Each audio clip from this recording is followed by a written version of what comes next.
My next guest is Professor Jake Newman, whose work bridges artificial intelligence and healthcare. We're going to talk to him about some of the projects that he's been working on that really impact people and well-being. We'll talk a little bit about how data and deep learning are changing the face of the medical world.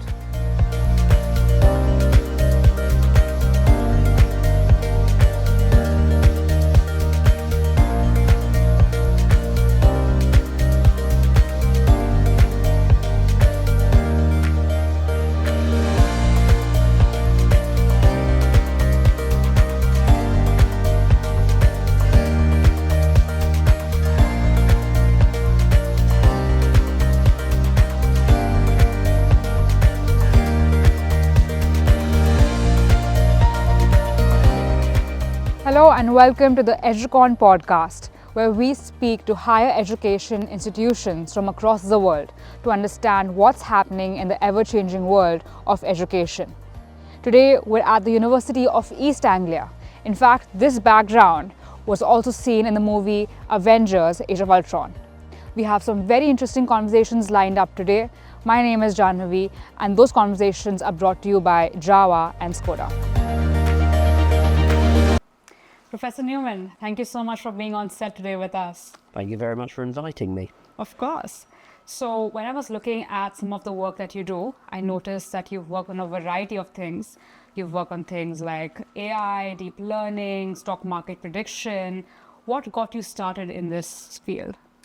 Well, my PhD was in computer lip reading about 20 years ago. And at that time, everything I worked on was using traditional machine learning approaches.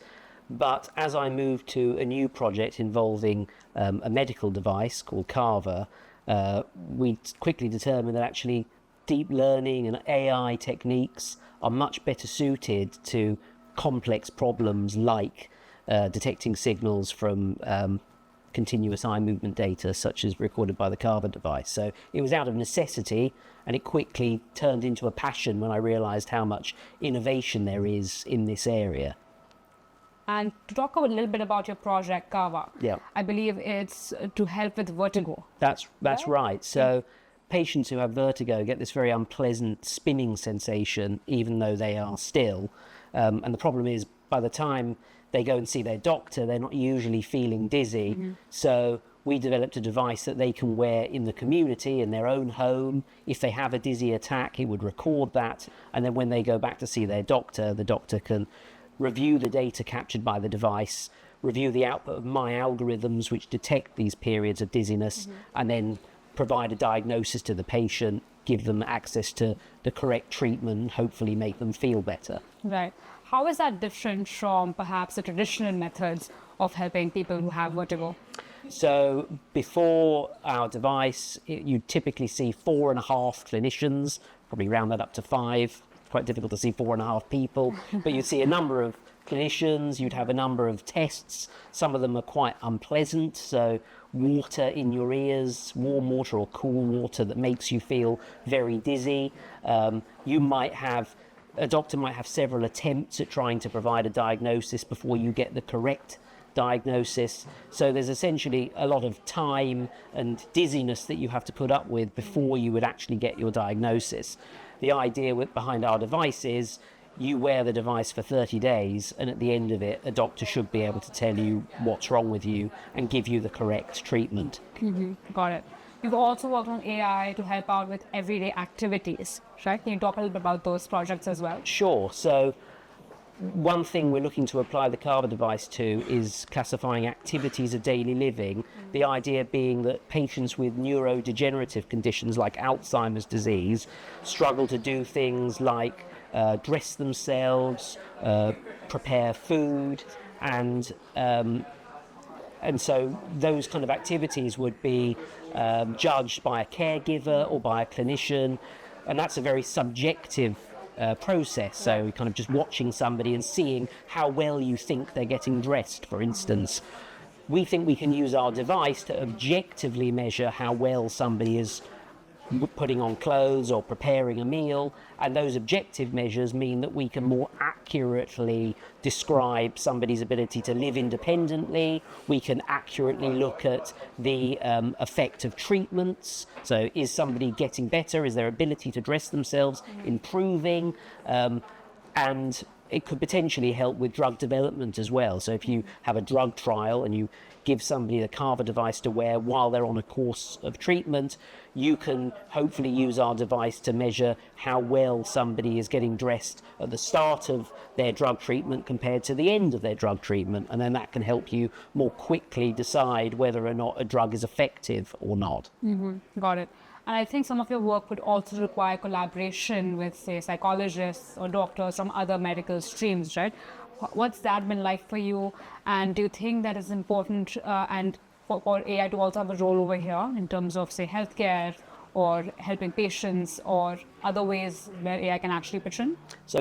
So traditionally in psychology, a lot of the analysis that would be done manually. So it would be researchers looking through videos of babies interacting with objects or interacting with people and manually scoring where a baby is looking and how long they're looking for. Yeah. But we're able to actually use AI to do that automatically, which has the advantage of not only not requiring that manual effort, but also it's much more, it can be done very quickly, it can be done on larger scales, so you can process more data more quickly, and it's objective as well. So you've removed that bias of the subjective bias of getting different humans to look at data. You just let a machine do it objectively. Got it. And are there any challenges? So for instance, when we look at AI, for medical data, right? Are there any challenges here that can be overcome? So there are a number of challenges with using AI for medical data. The most obvious is the explainability of the decisions that come out of AI. So AI is often seen as a sort of black box that just you put some data in, you get a decision out, but actually clinicians and patients want to know the basis for those decisions. They don't just want to trust that the black box is doing the right thing. So making sure that we can actually explain the decisions that are made by AI are very important. The other thing is privacy as well. So if you are processing patient data, patients really don't want that data uploaded to the cloud. Yeah. If it's uploaded to the cloud, then it's more likely to be lost or misused. So there's kind of benefit from processing data locally on smaller devices. But then that introduces new challenges, processing challenges. You often need high-end GPUs and technology to run AI workflows, and that's not always possible on small local devices. So there's a difficult balance of patient privacy, efficiency, affordability, and explainability. There are lots of elements that are kind of active areas of research that need a lot of research focus. Got it. And when we look at, for instance, the future of, say, medical or even human behavior research, right? Do you think AI is going to play a big role in changing the face of things now? I think AI will become ubiquitous in all those areas, and probably areas that we can't even conceive of now. I think it's going to be revolutionary actually in a lot of sciences, and I think every scientist in every discipline is going to have to become an expert in AI if they want to keep at the forefront of their field. Wow. And just any final words for people or any promising young scientists who are watching this video? Do you have any advice, mentorship, guidance that you would give to them? I would say always keep asking questions, and I would say this because I'm a computer scientist, but learn to program. Learn to program, learn about neural networks and AI generally, and you'll always be employed and interested as well. Keep interested. Fantastic. Thank you so much for your time, Professor Newman. It's been lovely talking to you. Thank you very much.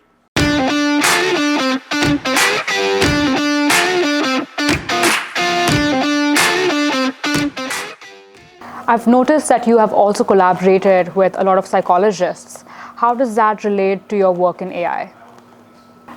So I'm just thinking about, for instance, if we talk about challenges, from your experience, what are some of the challenges when it comes to medical fields, for instance, using AI for medical data? Looking ahead, what do you think is the most exciting direction that AI will take perhaps medical or human behavior research to?